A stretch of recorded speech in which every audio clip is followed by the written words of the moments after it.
വീണ്ടും തട്ടിൽ ആൻ്റണി ജോൺസൺ എന്ന ജോൺസൺ മാസ്റ്ററുടെ ഒരു ഗാനം.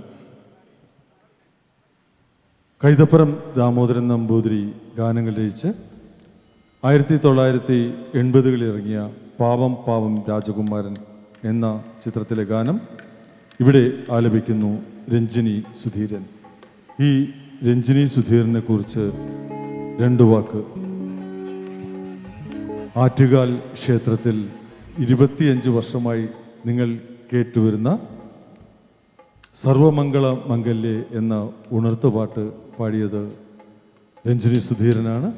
അതോടൊപ്പം 3 ചിത്രങ്ങളുടെ സംഗീത സംവിധാനം നിർവഹിച്ച് 3 ചിത്രങ്ങൾ പാടിയ ഞങ്ങളുടെ സംഘാടക കൂടിയായ രഞ്ജിനി സുധീരൻ കണ്ണാടി കയ്യിൽ കല്യാണം കണ്ടോ എന്ന ഗാനം ആലപിക്കുന്നു.